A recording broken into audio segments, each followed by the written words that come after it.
vídeo de hoje, mais uma noite mágica de Libertadores da Sociedade Esportiva Palmeiras. Vamos falar de Palmeiras e River, vamos falar de arbitragem, catimba do River, dupla Flaco Roque, Andréas e as dificuldades que teve ontem. Vamos falar de Abel Ferreira, fica, não fica, dos números impressionantes do Abel em Libertadores, da trajetória impressionante dele em 6 edições disputadas de Libertadores da América, relação com o torcedor, muita coisa, né? A arbitragem do jogo de ontem, não sei se eu já citei, precisamos falar bastante da arbitragem do jogo de ontem. Like do vídeo, se inscreve, ativa o sininho, rumo a 440 mil inscritos por aqui. Bom almoço para todo mundo. Olha só, método BWay, hoje é quinta, né? São as últimas 48 horas, agora menos que isso, da promoção de aniversário do professor Jonas Bressan. Então, 57% off no método BWay, o mais bem avaliado da internet para você aprender inglês. Sai de 697 e cai para 297 aí, dá para parcelar isso aí. Pelo amor de Deus, essa é a chance para você mudar sua vida, mudar sua carreira, presentear alguém. De repente você conhece alguém que precisa aprender inglês e não tem o recurso, pô, você pode dar esse presentaço para essa pessoa, olha que legal. Aproveita, a promoção termina amanhã, então são as últimas horas, link na descrição, link no comentário fixado. Muito bem, peço já desculpas se o vídeo atrasou, é bem provável que tenha atrasado, já são 11h30 da manhã, a hora que eu estou gravando, porque esse dia seguinte de jogo da GETV, falando da quarta-feira, né? É dia de dormir até 11 horas da manhã, rapaziada, não tem como, né? A gente sai da transmissão quase 1 hora da manhã, chega em casa, a adrenalina tá a mil, ainda vai comer alguma coisa, não tem como. Então é dia de... E eu ainda acordo, pulo da cama às 7 horas da manhã para levar a Caroline para a escola e volto, durmo de novo. Então é isso aí, desculpe, mas esquenta a comida de novo, se esfriou, põe no micro-ondas de novo. Muito bem, vamos falar do que foi a classificação do Palmeiras, que teve de tudo. Teve dificuldade, teve jogo amarrado, teve catimba, teve teste de nervos, teve de tudo. Teve reviravolta do segundo tempo, teve um lance para destravar, enfim. Então, vamos começar a falar sobre isso aqui. Primeiro tempo do jogo, é um gol muito cedo do River Plate. O River já começa povoando o seu meio-campo. O Andréas Pereira, por exemplo, teve muita dificuldade. Aquele Andréas fluido em campo, solto no Monumental de Núñez, ontem era um Andréas encaixotado na marcação do River Plate. Pouquíssimo apareceu no primeiro tempo. E aí, o River faz um gol muito cedo na bola parada, no cruzamento do Quinteiro e na cabeçada do Salas, e o jogo entra num terreno mental onde os argentinos se saem geralmente muito bem. Onde os argentinos provocam e muitas vezes os brasileiros caem na pilha, muitas vezes os brasileiros sucumbem, né? E o River não só teve o gol de bola parada com 7 minutos do Salas, como depois teve uma chance com o Castanho, cara a cara, que o Everton foi muito bem. O Everton saiu, ergueu o muro e conseguiu abafar. Então foi um jogo em que o Palmeiras tinha dificuldade de concluir, de colocar o Armani para trabalhar. Antes do gol tinha tido um chute do Piquerez de fora da área, que o Armani espalmou, parecia ser o sinal ali de que o Palmeiras ia fazer um primeiro tempo avassalador, mas isso não aconteceu, porque o River Plate inteligentemente travou o jogo. Travou o jogo na catimba, na encheção do saco, provocação, teve aquele lance lá do Montiel com o Vitor Roque na linha de fundo, que ele fala um negócio para ver se o Vitor Roque cai na pilha, o Vitor Roque dá risada, eles ficam ali na resenha e a vida segue, o Palmeiras não caiu nessa pilha. Mas ganhou esse primeiro tempo dessa forma, na catimba, voltando, pegando fio, e na estratégia de povoar o seu meio-campo. Ele sai de um sistema com 3 zagueiros para colocar mais gente no meio-campo. E aí eu ficava ali narrando o jogo com a sensação de que, meu Deus do céu, tem que acabar logo esse primeiro tempo pro Palmeiras, né? Você vai narrando, pensando, construindo cenários, falei, pô, precisa logo, porque vai ser a hora do Palmeiras se organizar no vestiário, se acalmar. Além de ajustes que o Abel poderia fazer naquele momento no vestiário, era o Palmeiras que precisava, respira, pegar o River Plate é assim mesmo, é embaçado, é enjoado, é chato, vamos lá, vamos embora buscar esse gol para destravar o jogo. Porque o gol é que destrava o jogo. O gol do Vitor Roque. Um gol que sai não só no faro do Vitor Roque, né, na presença diária, sempre se cobrou esse camisa 9 na era Abel, né? Caramba, o Abel, não tinha esse 9, não davam esse 9 e tal. O Vitor Roque é esse cara. E além disso, ele é o cara que incomoda o tempo todo. O escanteio sai de uma pressão do Vitor Roque.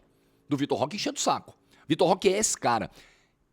Deve ser pro zagueiro, seja ele qual for, infernal encarar um jogador como o Vitor Roque, porque ele corre, ele vai para cima o tempo todo. Ele te deixa meio desnorteado o tempo todo. E ele estava na área, no cruzamento que veio lá do lado esquerdo, para tentar de cabeça e depois pegar o rebote do gol do Armani. 5 minutos. Tudo que o Palmeiras precisava para virar o jogo, para dar um 180 no jogo no segundo tempo. Para destravar. Estou insistindo nesse termo, porque o River, no pré-jogo da GTV, eu falei, cara, eu acho que o River vem para travar o jogo, acho que o River não vai se mandar, ele vai travar, manter o placar agregado no mesmo jeito que estava e conseguir esse golzinho lá na frente e de repente levar para os pênaltis. Só que ele conseguiu o golzinho muito cedo. Acho que nem ele esperava conseguir tão cedo esse gol. Mas a proposta de travar o jogo, amarrar o jogo, ele executou muito bem até o momento do gol do Palmeiras. Ele fez isso por 50 minutos, mais os acréscimos do primeiro tempo, 53 minutos, 55 minutos. Saiu o gol do Palmeiras, acabou. Aí o Palmeiras se colocou melhor no campo, a confiança do Palmeiras aumentou, o River precisava correr atrás do placar, com menos qualidade do que o Palmeiras para isso, e aí o Palmeiras conseguiu se impor. E o jogo do Palmeiras saiu, fluiu no segundo tempo. E aí na reta final, né, eu vou falar de arbitragem já, porque no miolo do segundo tempo tem aquele lance do Acunha, que é vergonhoso, eu vou falar sobre isso já. No final, numa bola rápida, o Facundo Torres escapa, a imagem estava em outro lugar, né, e aí quando a bola é lançada, a câmera está bem aberta e o jogador já está entrando na área sendo empurrado pelo Acunha. Até na hora pensei que fosse o Kelvin, mas era o Facundo Torres, que tinha entrado e entrado bem, entrou bem. E ele sofre o pênalti do Acunha, o Acunha é expulso, o Flaco Lopes bate. E depois o Flaco Lopes ainda faz um belo gol, tudo bem que tem um desvio, mas encobre o Armani, um belíssimo gol. E eu acho que é bem simbólico, né, você ter os 3 gols do jogo marcados pela dupla Flaco Roque, que é o ponto de virada do Palmeiras nesse segundo semestre. As coisas passaram a acontecer de novo a partir do encaixe dessa dupla. Eu respeitosamente vou rebater aqui esse argumento de alguns que dizem o seguinte, respeitosamente, tá? Não quero ser babaca com ninguém. Mas assim, o Abel fez o óbvio, os caras estavam lá, por que ele não tinha feito antes? Gente, a gente não vai enxergar o mérito em momento algum, né? Então, aquilo que a gente tá falando a semana toda, né? Essa semana a temática internet, rede social, Twitter, ela tá bem presente aqui no canal. As pessoas às vezes, e não tem problema criticar o Abel, tá? Quando o Abel foi criticado nas eliminações para o Corinthians, quando o Abel foi muito criticado ali em abril, principalmente, ele merecia as críticas. Isso não está em discussão. Eu não estou tirando a razão do torcedor do Palmeiras que criticou o Abel Ferreira esse ano. Porque o trabalho do Abel Ferreira viveu, no primeiro semestre desse ano, o pior momento desses 5 anos aí, 6 anos. Não é verdade? Foi o pior momento. Então, no pior momento, a crítica vem. Não tem jeito. Agora, você não precisa ficar refém disso, amarrado a isso até o final, e não enxergar futuros méritos, eventuais méritos. Ele acertou, ele achou a escalação. Ah, mas a dupla já estava lá. Você queria que ele achasse o encaixe entre quem? Lucas e Oscar? Pô, ele é o elenco dele. Ora, você queria que ele achasse o encaixe entre quem? Entre Arrascaeta e Pedro? Pô, galera, Flaco e Vitor Roque. Estavam lá, mas ele tentou outras situações. Ele foi tentando, não deram certo. Achou essa solução. O cara acha a solução. Ah, não, mas também já tinha no elenco. Muito difícil, né? Mas ou é a dificuldade de dar o braço a torcer, ou é o papel do reclamão que dá engajamento, né? E dá as moedinhas para botar comida na mesa. Eu acho muito triste, infelizmente, e eu espero nunca precisar disso para botar comida na mesa. Então, é simbólico, porque o ponto de virada é essa dupla. E a chegada do Andréas Pereira adiciona qualidade ao meio-campo, mas eu acho que fica um recado muito importante para os jogos futuros porque o River achou uma estratégia ontem de neutralizar o Andréas Pereira e não deixar o Andréas Pereira jogar no primeiro tempo. E ele é muito importante para essa dinâmica de saída de bola do Palmeiras, pisada na área, finalização de média distância. Ele não conseguiu fazer isso ontem no primeiro tempo, mérito do River. Obviamente que os futuros adversários do Palmeiras vão estudar formas de fazer igual. Só fazendo outros pontos aqui, Bruno Fux entrou muito bem.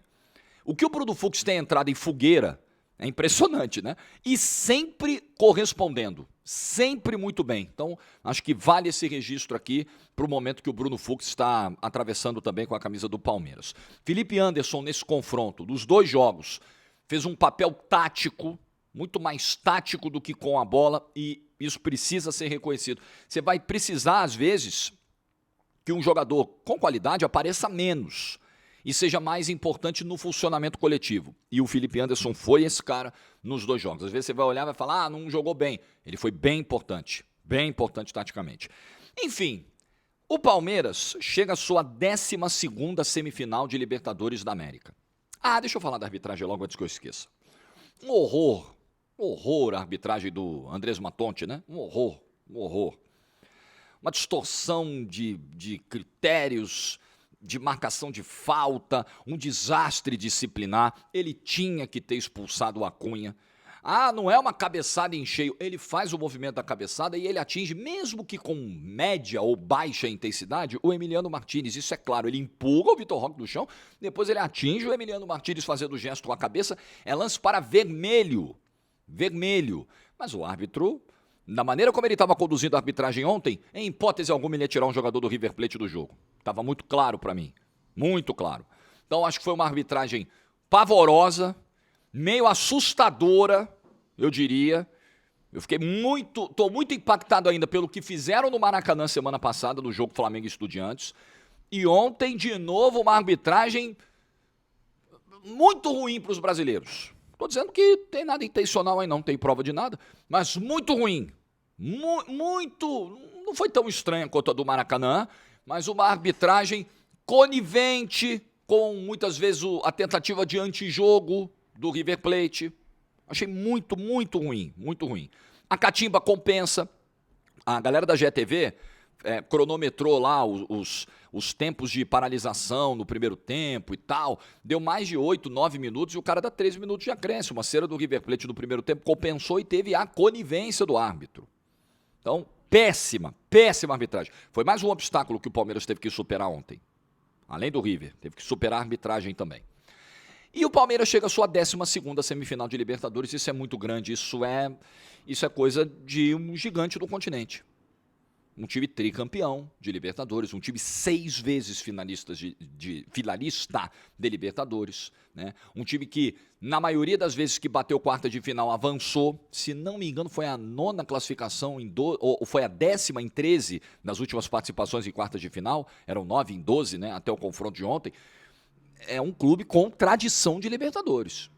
Viveu um momento de jejum, de distância da competição, viveu os seus percalços já nesse século, mas é um clube com muita tradição. Então, quando sai um Palmeiras e River Plate, do lado de cá a gente fala, caramba, é o River Plate, tetracampeão da Libertadores, enjoado, embaçado, maior campeão argentino. Eles olham pensando a mesma coisa, puta, é o Palmeiras, tricampeão de Libertadores, 6 finais, o maior campeão do futebol brasileiro da Liga Nacional, ferrado. E é isso aí, a mesma coisa que vai passar pela cabeça da LDU e do São Paulo. Seja qual for o adversário, nós vamos saber hoje. E o Abel, cara, em 6 Libertadores, colocar o time na semifinal 5 vezes, é como a Luana Maluf disse ontem na transmissão, não dá para normalizar. Isso não é normal. Eu sei que existe o fator econômico, tá? Eu não vou excluir isso aqui da conta, não. O fator econômico impulsiona os times brasileiros. Não à toa, de 2019 para cá, só times brasileiros ganharam a Libertadores. E nessa conta tem 2 títulos do Palmeiras. Eu sei que impulsiona, mas a gente sabe que o caso do Palmeiras não é só isso. É dinheiro, gestão e um ótimo trabalho do Abel Ferreira. No geral, um ótimo trabalho. Com alguns momentos difíceis, verdade, mas no geral, um ótimo trabalho à frente do Palmeiras. Você não se classifica para 5 semifinais de Libertadores em 6 disputas. Você não consegue isso sem competência de uma comissão técnica tão experiente e vitoriosa como a comissão técnica do Abel Ferreira. E o Abel Ferreira ontem falou sobre renovação e sobre mágoa. Queria fechar o vídeo falando sobre isso. Primeiro, no pré-jogo, lá na GETV, a presidente Leila Pereira disse, olha só, conversou lá no campo com a Mariana Spinelli e o Felipe Melo disse o seguinte, olha, a renovação está na mão do Abel, já entreguei o contrato, é só ele assinar. Da nossa parte, está tudo resolvido, nós confiamos no trabalho e precisamos fazer um parêntese sobre isso aqui.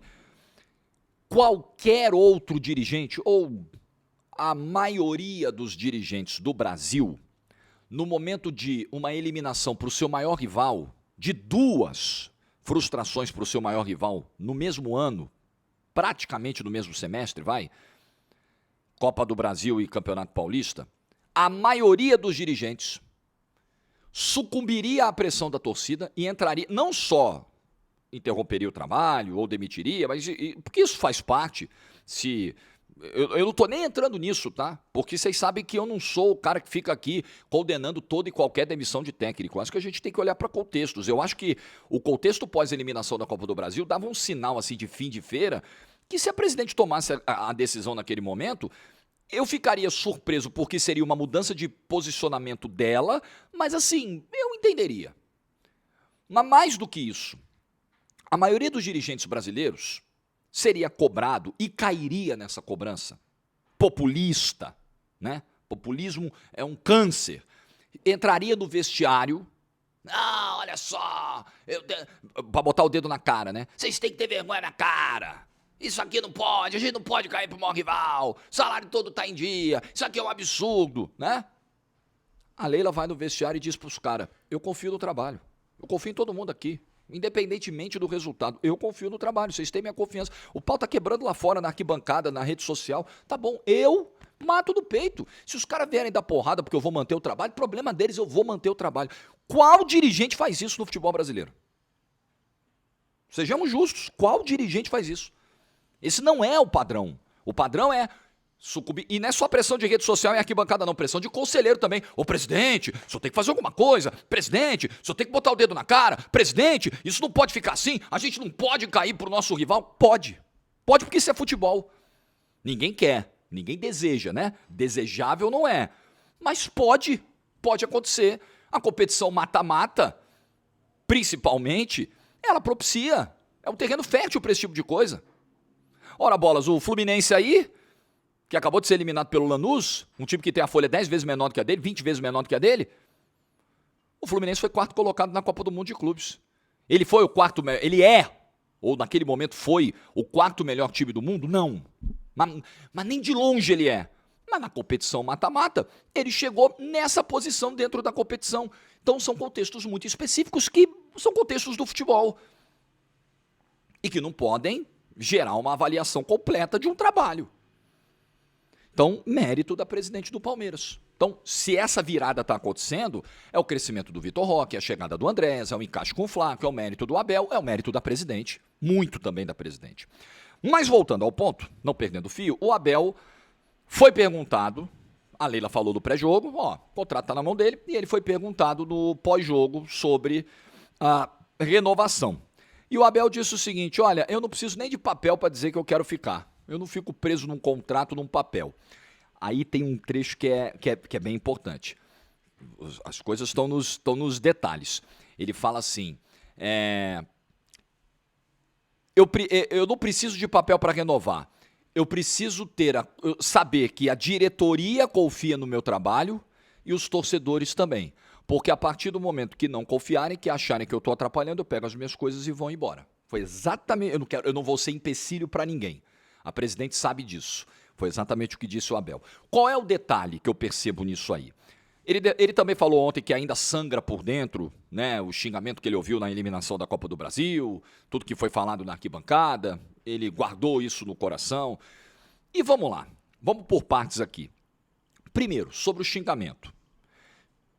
Burro, ei fulano, vai para aquele lugar, são coisas da arquibancada, que todos os técnicos ouvem. Porque eu canso de ouvir, né? Eu sou do Rio, como vocês sabem, lá falam muito do Zico do Flamengo. Por que o Zico nunca treinou o Flamengo? E aí muita gente diz, pô, é porque o Zico não quer ser xingado pela própria torcida, porque ele sabe que será um dia. Qualquer um que ocupar o posto de técnico, sendo ídolo ou não sendo, numa eliminação, numa derrota num clássico, pro rival, vai ouvir, no mínimo, o corinho de burro. No mínimo. O vai tomar naquele lugar, eu acho também que é um pouco de excesso para um cara tão vitorioso no Palmeiras como o Abel. Mas eu entendo como um negócio retórico. O Abel, não precisamos de você, é mais um desabafo. Porra, Abel, tamo puto porque a gente caiu pro Corinthians, irmão. Não era pra cair pro Corinthians. Do que realmente, não quero, Abel, vai embora amanhã, você não serve pra nós. É mais desabafo.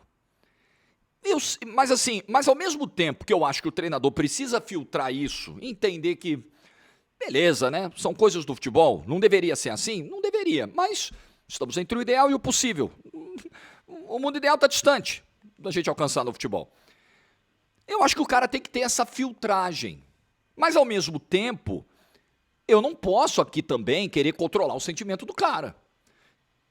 Eu não posso tirar o direito dele de ficar magoado com um xingamento, pô. Ele é ser humano, ele não é máquina. Que a gente deleta o xingamento, põe na pasta da lixeira, aperta o delete, abre espaço no HD, segue a sua vida. Não, não é. Então, eu entendo. Qual é o detalhe? Voltando, pegando o fio. Quando ele diz assim, eu preciso que as pessoas do clube e os torcedores confiem no trabalho. Se os torcedores não confiarem, eu não vou ser empecilho a ninguém. Eu ainda acho, é sensação, feeling total, informação zero. Eu ainda acho que o Abel está inclinado a sair do fim do ano. E eu ainda acho, ao contrário do que alguns pensam, que um título de Libertadores sensibilizaria o Abel a ficar. Eu acho que um título de Libertadores seria definitivo pro Abel ir embora. É só uma sensação, tipo assim, tá aqui, ó, tô saindo. Entreguei mais uma Libertadores pra você, tô deixando vocês com 3 Libertadores aqui, ó, do pai. Toma aí, vou seguir minha vida. É a minha sensação. Diferentemente de 2023, quando a virada do Campeonato Brasileiro sensibilizou o Abel a continuar, eu acho que agora pode ter o efeito contrário. Ele entrega o título e vai embora. É a minha sensação. Tá? Eu acho que essa fala mostra muito de mágoa e mostra uma inclinação do Abel a seguir a vida. Eu posso estar completamente errado e estar fazendo uma interpretação assim, totalmente oposta do que o Abel está pensando. Ok, aí eu chego aqui e falo, eu errei. Realmente, eu acho que não era isso que estava passando na cabeça do Abel. Mas é a minha sensação, porque ele diz assim, eu preciso que os torcedores confiem. Abel, com todo respeito, né? Você sabe que não vai existir isso, unanimidade. Uma parte da torcida confia, uma parte da torcida ainda torce o nariz, uma parte da torcida também está magoada, assim como o Abel, tem uma parte da torcida também magoada por ter caído contra o Corinthians. Então, essa relação, ela nunca será perfeita. Se depender disso a renovação, não tem renovação, né? Então, enfim, é mais ou menos como eu tô vendo a história, como eu tô percebendo a história. Mas vou te falar, o Palmeiras se arrumando, se encaixando, sendo o time com mais viradas em 2025 no futebol brasileiro, você sabia disso? É o time que mais virou jogos no futebol brasileiro em 2025, com um cara competente como o Abel Ferreira. É uma péssima notícia para quem está rivalizando, para quem está brigando com o Palmeiras. Péssima notícia para São Paulo LDU, um dos dois será adversário na semifinal. Péssima notícia para Flamengo, Cruzeiro, galera que briga pelo título brasileiro. Péssima notícia. Palmeiras chegou de novo. E quando o Palmeiras chega, como um narrador uma vez já disse, é embaçado, é embaçadíssimo. O que você pensa? Deixa a sua opinião nos comentários. Boa quinta-feira para todo mundo. Like do vídeo se você ficou até o final. Juízo e tchau!